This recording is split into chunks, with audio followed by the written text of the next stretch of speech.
There are 6 shower hacks that everyone with a shower should know, but unfortunately almost no one does. I'll show you in this video what baking powder or buttermilk have to do with it and why you'll never want to go without these tricks again.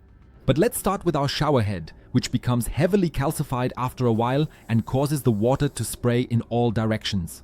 To prevent this, you can apply a small amount of shaving foam to it and set it aside for now. While you wait, you should also spread shaving foam over all your fixtures.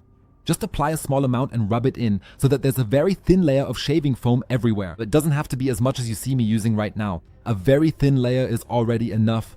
You should also let this sit for a few minutes before we move on to the second important step. Here's another brilliant little trick. You can, of course, do the same thing on your faucet and other fixtures because it works just as well there. Next, you should roughly wipe off all the shaving foam with a damp cloth.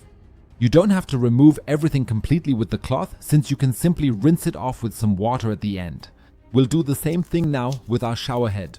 Here too, we'll give it a rough wipe and then let it run briefly afterwards, because then you'll already see what the huge advantages are. Because it's hard to believe, but thanks to its ingredients, shaving foam is an incredible limescale remover, as you can clearly see here. Before, the shower head was heavily encrusted with limescale, but now it's completely clean again. The same goes for the fixtures. I had some pretty stubborn limescale stains on here, and without having to scrub much, thanks to shaving foam, they were completely removed in the end and everything shines. Before we get to the buttermilk and a bonus trick with rinse aid, let me first show you what you can do with baking powder in your shower. Because here there are actually 2 options. For the first one, you need to put a packet of baking powder into a small bowl and add a small amount of vinegar. A small splash of water is quite enough here because we really want to mix it all together and end up with a thick paste just like this. Once it has reached this exact consistency, you can use it in specific areas in and around your shower, namely on those silicone joints that have become moldy over time. Because the mold is usually only somewhat superficial, we can easily remove it here by carefully applying this mixture with a simple paper towel.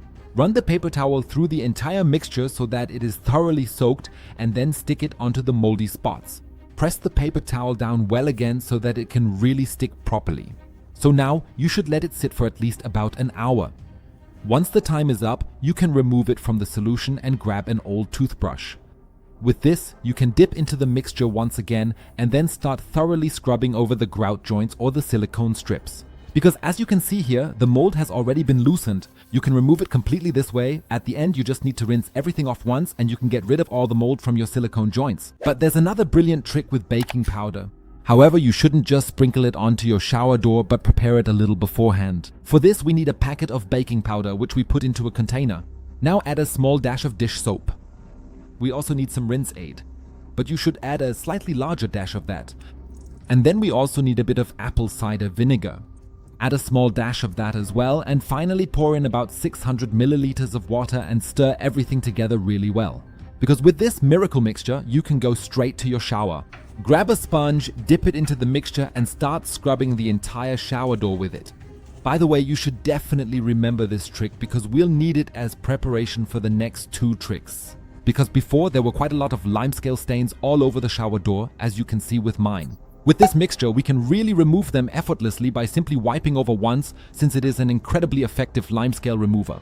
Because now we need rinse aid for the 4th trick. After the shower has been thoroughly and completely cleared of limescale, which we successfully did using the trick I just showed you, we need the rinse aid to create an effect that will help you tremendously and can save you a lot of your valuable time. Because even if you clean your shower regularly, new limescale spots keep appearing and you probably don't feel like wiping down the shower door every time you finish showering just to prevent limescale from forming so quickly. Rinse aid can actually help here. For this, I take a spray nozzle like this and attach it directly to the rinse aid bottle. Now I spray a small amount of rinse aid onto my shower door, grab a microfiber cloth and rub it in until you can't see any of the rinse aid anymore. By doing this, you've managed to spread a thin layer of rinse aid over your entire shower door, and that has huge advantages. Because of course, we also use rinse aid in our dishwasher. This ensures that water simply beads off the glasses so we don't get any limescale spots on them. And that's exactly what you can take advantage of on your shower door as well. This means that water hitting the shower now will simply bead off and won't stick here anymore. As a result, limescale spots can't form as quickly. If you don't have any rinse aid or don't want to use it, you can also rub a potato over your clean shower door to achieve the same effect afterwards. And if you don't want to waste an entire potato, just the peel is enough.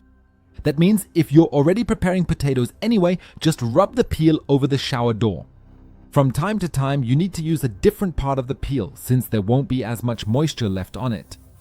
And here you can clearly see with me. In the middle, I rubbed with the potato, but not on the sides. And on the sides, we have water spots all over the shower door, but in the middle, everything just runs off and nothing sticks, which means no more limescale stains can form there either. But honestly, I think the buttermilk trick is the most ingenious. And yes, for this, you just need regular buttermilk. You can actually pour it into your shower for an amazing benefit. Let's get to that now. All you need for this is your shower tray, but this also works in the bathtub. First, you should put in a stopper so the buttermilk doesn't just run straight down the drain. Now open the buttermilk and pour a good amount of it into your shower or bathtub. By the way, you can actually use expired buttermilk for this, the kind you wouldn't drink anymore anyway. Once you've poured some of it into your shower tray, you should carefully spread it around a bit. Grab a microfiber cloth and rub it in well, so that there is a very thin layer of buttermilk all over your entire shower or bathtub. This way, it can take effect for about 30 to 60 minutes. When the time is up, you can pull the plug, take your shower hose, and rinse everything entirely and thoroughly so that all the buttermilk residue is completely removed from your shower. But what exactly did this procedure actually achieve? In fact, thanks to the acids contained in the buttermilk, you can remove limescale and other deposits from your shower tray, and the fat it contains ensures that the surface is polished and shines beautifully again. This way you can get old shower trays or bathtubs really clean again, and they look significantly better afterwards than they did before. If you now want to know why I never use dishwasher tablets again, check out the video you see on the screen right now. Just click on it